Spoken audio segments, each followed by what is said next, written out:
Okay, today I'm launching into a major review day. I have only one topic that's kind of new, but we're going to start with complete review. If I needed to tell if this was a factor of this, then you could either do long division or you could do synthetic. Hint, don't let your confidence be destroyed. This one is not going to work.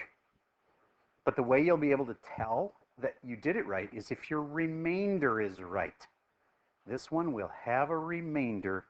You're just trying to figure out what is the remainder.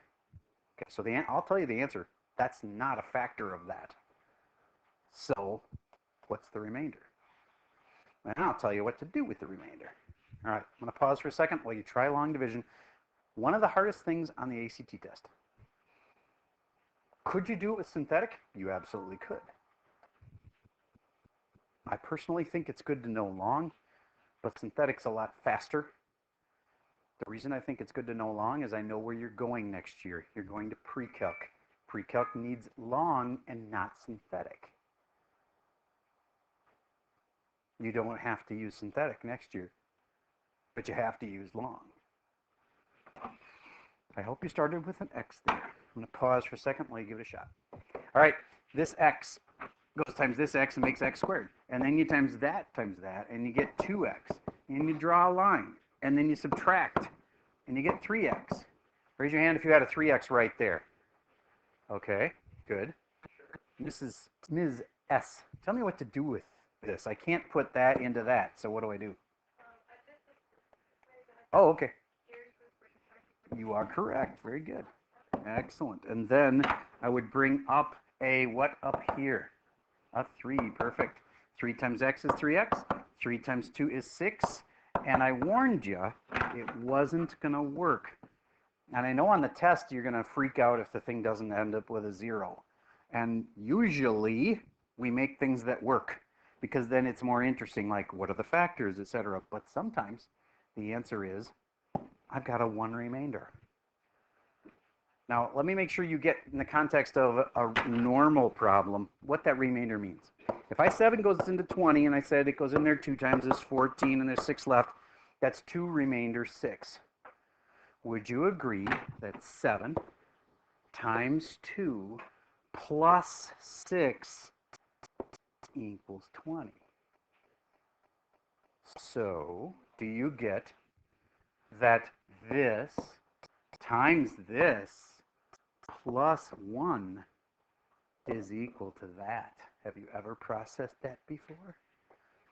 This times this, even though it didn't work, if I add 1, it'll work.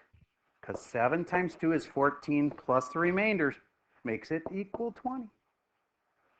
So the final answer for this is no, x plus 2 is not a factor. Then write it with its remainder. You'd go like this. Plus 1. Because if you multiply this all out, do you get how you'd have a 6 at the end? And then what do you think the plus 1 does? It makes it 7. So it's this after all. See? Okay. Now I'm going to back up a sec. And I was trying to show you what to do with the remainder. But I want you to see what you would have done to get synthetic. If you did it the synthetic way, you should have said -2. Did you use the right root? Because a lot of people use +2 and they get it marked wrong because it doesn't work right. Okay? You use the root, the thing that makes that equal 0. Next, you go 1, 5, 7, draw the line, drop it like it's hot, multiply, add, multiply, add. I got a 1 still. Does that make sense? Okay, then, can you interpret this? Do you know that that's the remainder? Do you know that that's the constant? And did you know that that's how many x's you had? So this is really x plus 2, and this is really x plus 3 plus your remainder. Now, what if the remainder was 0? Then it would be plus 0. Which doesn't really do anything, but okay. So imagine for a moment, you don't even know what the problem is, but you've got this and you do it, and you end up getting this answer, you should be able to say, oh, I know this is x minus 3. And from these numbers here, you should be able to tell me what this factor is.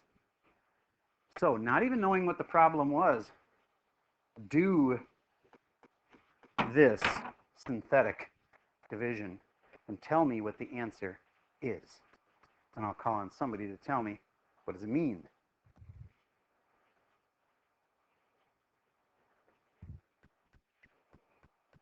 Near the end, we will get time for homework. Homework will be completely review. But I do have to teach you one more thing. I hate having to rush so much, but doing my best to get us caught up. So we're only one day behind, and then we'll get caught up. Worst case scenario, if we stay one day behind, we just have to test on the day before break. If I can get us caught up with everybody else, they're testing the day before the last day before break. And that way, the last day before break, we can have more fun. If I can't make that work, we're just going to test the last day before break. Which isn't the end of the world. That's okay. That works. All right, did you drop this one down and multiply and add and multiply and add and multiply? And don't just stop right there. Finish the deal. That's a 17 remainder. Do you get then that this can be a factor and this can be a factor, and then you add 17 to get your final answer? So main thing I'm worried about is, can you write this and this as polynomials now? Try to do that, and then please compare with the kid across from you. Rows 5 and 6, rows 3 and 4 straight across. You guys have to make a group of like 3. Rows 1 and 2, you guys need to make like a little group of 3 up here. See if you get the same thing.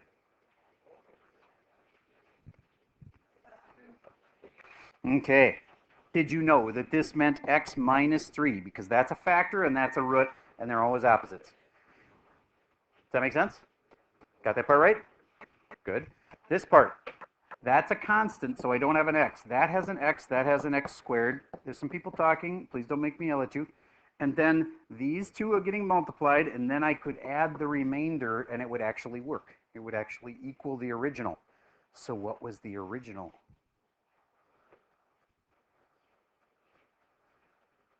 The original would have been this, which would have been and.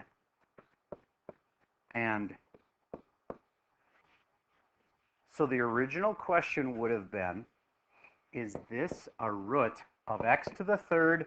I don't have to say plus 0x, I can just ignore it. Minus 4x plus 2. And the answer was, no, that wasn't a factor, because I got a remainder. And the factors would be this and this, but you'd have to add that to make it work. Okay. Now, let me tell you the new stuff. If I gave you this,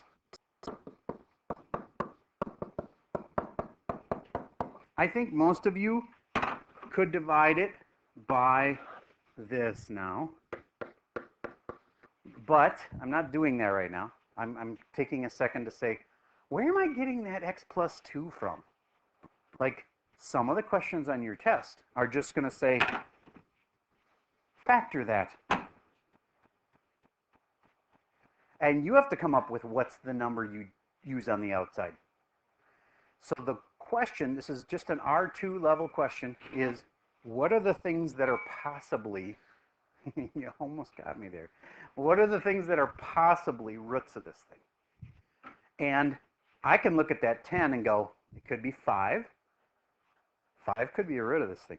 You know why? Because it's a factor, yes, or 10 is a multiple of that. It's a factor of 10. So is it just about that? Close. Here's the official way you find out what numbers could go here. You take the factors, you want to write this down, of, pausing for a second here, factors of the constant divided by factors of the coefficient. If you were really paying attention, you'd probably think, which coefficient, Mr. Server? Because there's multiple coefficients.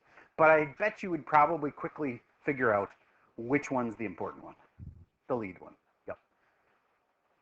So if I wanted to be extra descriptive, I'd say it's the lead coefficient. But I think most of you would default to the number in the front's the important one. I'm putting a 1 there because, you know, there'd be a 1 there. And now, one more little tweak. And for some reason, everybody gets this right. Like, I don't think I ever marked one wrong on the last test. You have to have plus and minus of everything. And it seems like one of those things would be easy to forget, but everybody seems to get it right. You just have to put a plus and minus in front of all your answers. And maybe it's because they're happy that they don't have to actually write every number as a positive number and every number as a negative number. It's plus and minus all your answers. All right, so how do I actually do that? All right, so you just go plus and minus. What are the factors of the constant?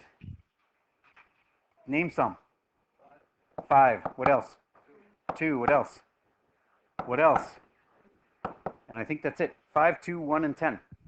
Divided by, and I'm not going to multiply all of those. Just watch what I do with them. I should really put commas in between each one. Okay, and then what are the factors of the coefficient? Well, the lead coefficient is just a 1. So that makes it pretty easy, right? What's the factors of 1? Just 1. And do you get that if you just divide by 1, they're all just the original numbers? So the final answer is plus and minus 5 divided by 1, which is 5. 2 divided by 1, which is 2. 1 divided by 1, which is 1. And 10 divided by 1, which is 10. I don't care what order they're in. There they are. Plus and minus all of those. So how the heck are you supposed to know which one works? You don't. You have to try them until you get it. Yes, it's just plain trial and error. There isn't a great way to say, oh, this one works. You have to try it. All right, so here's how you can try them fairly quickly. Synthetic. Watch how fast synthetic is.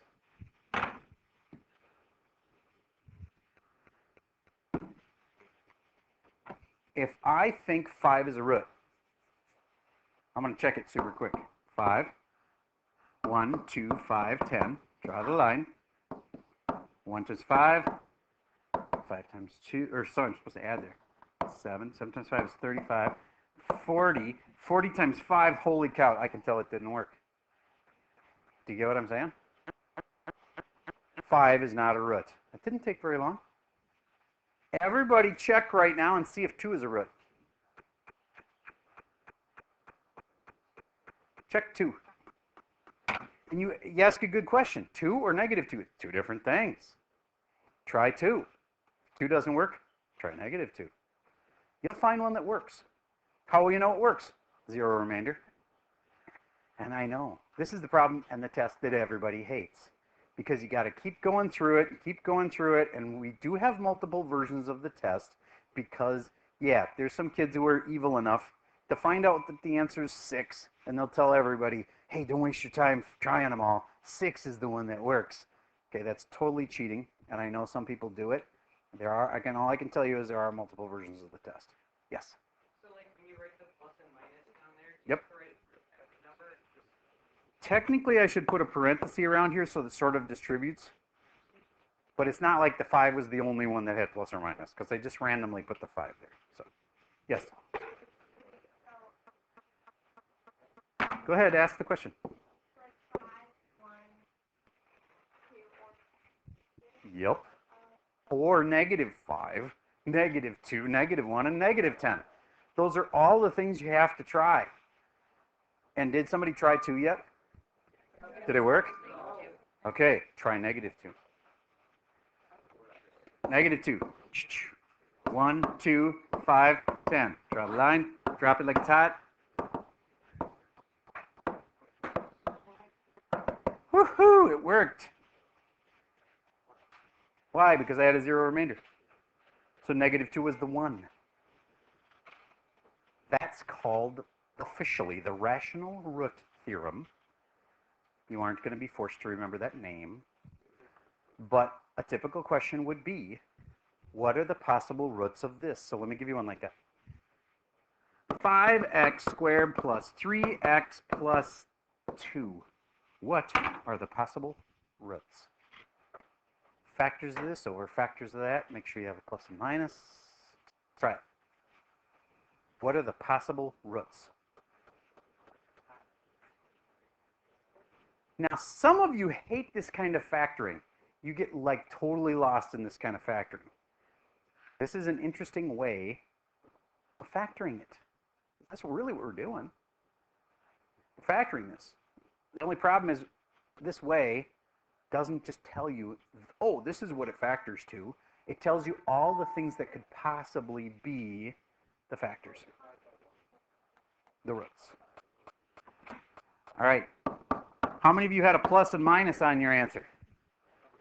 Look at that, almost everybody. Okay. Then, factors of the constant, 2 and 1. I don't want you to think it's 2 times 1. It's just 2 and 1. The constant's the number at the end. Over, what's the other factors I should use? 1 and 5, because they're the factors of the coefficient. 5 and 1. The order doesn't matter. Then how do I write my final answers? I actually have to divide everything by everything. So, well, everything on the top divided by everything on the bottom. So 2 divided by 5 is a possible root. Now I can tell you, we've never even done one that had a fraction root. So don't worry. It's not likely that's going to be the answer. We're not going to pick one that has a weird fraction root. At least it's very unlikely. What else is possible? 1/5. What else is possible? 2 divided by 1, which is 2, and 1 divided by 1, which is 1. See what I did there? Took everything on top, divided by everything on the bottom. Those are the possible roots. You see why I'm not going to spend a whole day on doing problems like that? They aren't that hard. That's really easy. That's why I want to jump into the review today. And we're going to do the review worksheet that's assigned for Monday, except we're starting it now. And we're going to be doing the odds. So find the review worksheet that's posted for Monday. I think Monday is the 10th. Find the assignment worksheet for the 10th and pull it up and start on number 1, and I'm going to answer your question. Yes? So you have to prove all of those? No. All I asked was which ones are the ones that are possible. Okay. The harder problems will say, they'll just say, factor this. And you'll have to go, well, I don't know which things to put into it, so I want to do synthetic, but I got to know what to try. So that's when you make this list for yourself. Okay, so let's try that again. I'm going to pause for a second. I'll pull up that worksheet. I've got the worksheet here. We are doing numbers, well, the odd ones. Number 1 to start with. Tell me, sir, did you learn anything? What? Look at number 1. How would you do that?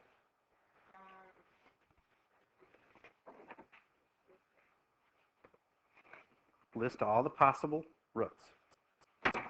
So what do you do? Okay, I'll help you through it. You need to list the factors of the constant.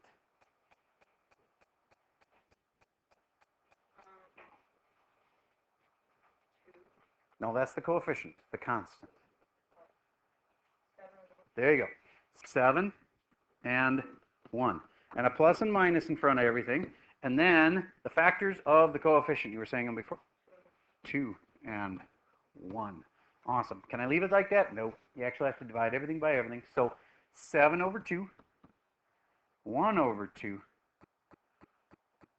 7 over 1, which is 7, and 1 over 1, which is 1. Plus and minus all that. How many of you actually had that on the paper before I did? Nice. Any questions on that? Now, some people are like, do I have to actually list all the factors of 12? Yes. So 1 and 12, 2 and 6, 3 and 4. Don't you always use a plus and minus at the beginning, and then you don't have to worry about that? She asked about the negative. If you just use a plus and minus of everything, it'll always work. The reason that is, some people are like confused, like, how, if I had the number 10, how is negative 5 a factor? Because negative 5 times negative 2 would make negative 10, wouldn't it? Yes. Never mind. Okay. All right. Okay. So there's a reminder how to do that kind. Okay, now we're going to go to problem 3. Save problem 2 for later. Here's problem 3. And how am I supposed to factor that? Well, do you just know how to factor it? You can just factor it. You don't have to use some complicated rational root theorem thing. Can you just factor it? Good. Let's do it. Can somebody give me a hint?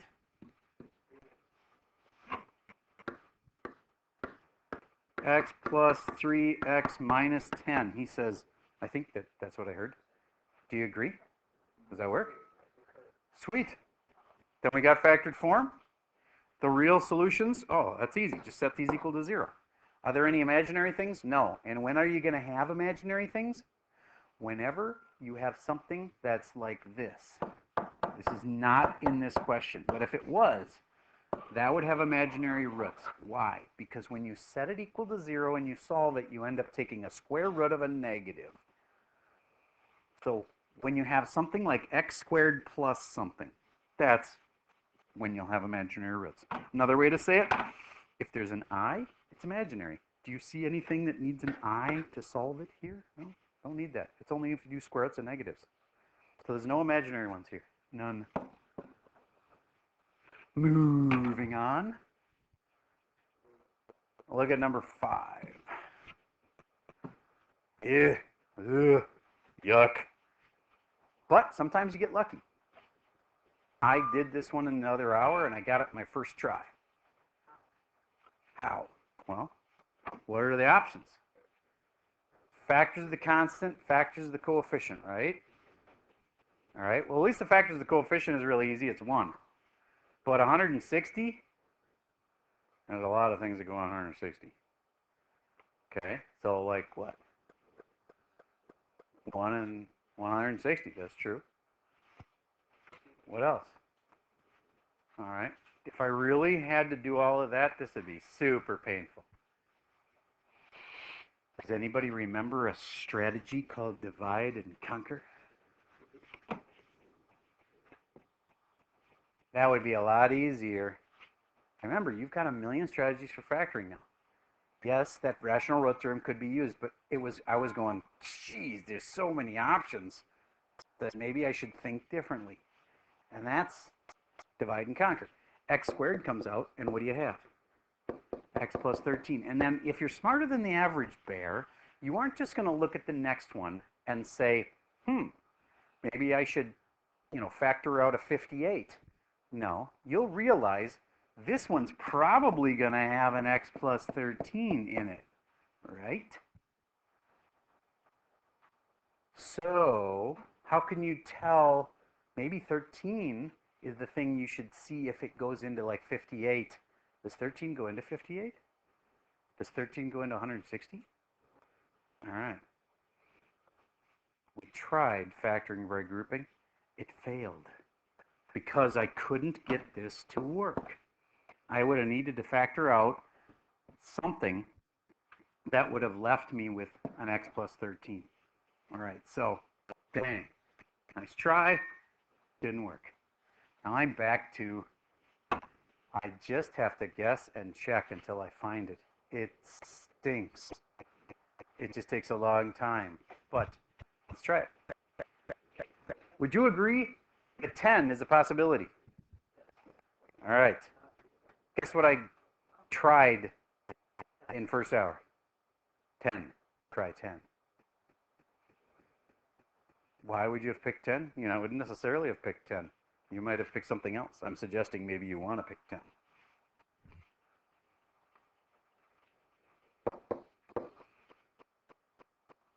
This is one of those tests that can run long because sometimes people don't guess wisely. We don't have anything as nasty as 160. That's got like 8 million factors, okay? We might have 8 things you'd have to check. You'd have to check 8 different things. 1, 13, negative 58, negative 160. Draw the line, drop it, multiply it, add it, multiply it, add it. Ooh, I'm slowing down a little bit. 172, did you say? All right, thank you very much. Times 10 is poop. That didn't work. Okay, I could have swore 10 was it. Okay, yes. On the test, can you use a calculator? No. Did you find it? Okay, what was it?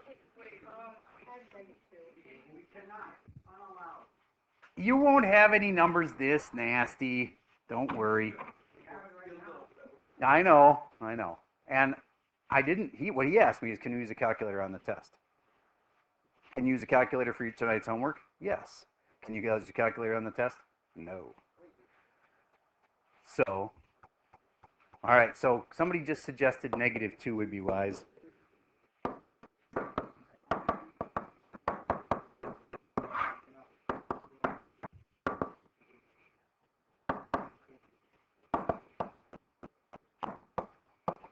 There we go. Boom. So how'd you get it? Did you look at the key? No. Okay, all right. And because the key would have been a good way to find it. But, is it just guess and check? It is. It seriously is. There's no magic way to find out which one works. You have to go through a process. There's another process that is like this, but it's still guess and check. I can tell you how to check each one to see if it's a 0, which is the same as a root. Guess what you do? You stick the -2 in here, here, here, and if it all makes a 0, then it's a 0. Do it that way then. You can do it that way. But at the end, you have to have it factored. So you have to understand what that means. All right. So what does this mean? Remember that I had a 0 here. So what's factored form? Factored form, ooh, that tells me part of my factored form. What does that tell me? That -2 right there. X plus 2, very good. And then the other part, well, that's the constant. That's my x's. That's my x squareds. So it's x squared plus 11x minus 80. Now, could that be factored again? Ew. It's possible it could. It's possible that that 80 could be factored again. Like maybe some way to make 80, like 40 times 2, could somehow make an 11, and you could factor that part. Yeah, this test is kind of tedious. It's a pain. Don't forget, you have a key for tonight's homework, and you're only doing the odds. And I'm about, I don't know, a third of the way done on the assignment for you, so it's not that bad. Okay, but I get it's a Friday, and you're tired, and you're ready to be done with this. Have you learned the rational root theorem, which says factors of the constant over factors of the coefficient? That was the only new thing for today. And then we did a ton of review of factoring, and we're going to review more on Monday. And if at the end of the day, Monday, and after you go home and you work on your homework that night, you can always pull a plug on Tuesday and say, I'm not taking it Tuesday. I want one more day. But if so, you're going to have to take it before or after school in the testing room. Okay? All right. So work hard this weekend. Otherwise, you're really being mean to future you.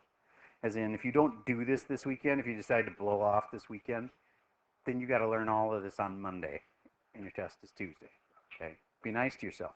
Struggle through this. Look at the key. Learn from it. Figure out what you're weak at. And do you get, if you struggle with it, Mondays are at extra help day here. I'll be here Monday morning, right here. I can teach you this one-on-one if you need that, okay? And then Tuesday, not an extra help day. We have the test. But if you pull the emergency, I don't want to do this on Tuesday plug, then you could come in Wednesday morning for MAST. Second day of one-on-one help. Then you could take the test Wednesday after school. Okay? All right. And if you've been absent, you always have, you could always push it anyway. But I'm letting everybody push this one if you want to. One day. I'm just hoping most people are ready on Tuesday. All right? The only reason I'm not letting you push it any further is if I push it another day, we won't be able to finish the test before break. And then I'd have to say, okay, day after break, you have to take a big math test. Ugh. And then a lot of people wouldn't study over break. All right. Okay. So there you go. We have some time to work. Any minute, Mrs. Petzold will be back, and she'll be saying goodbye. And if that cart, is that cart still moving around? Looks like it's done. Is there anybody who has not had a chance? Whose black pen was this? It was nice of them. Thank you very much. Yes, you may. Okay, that's all I got for you for today.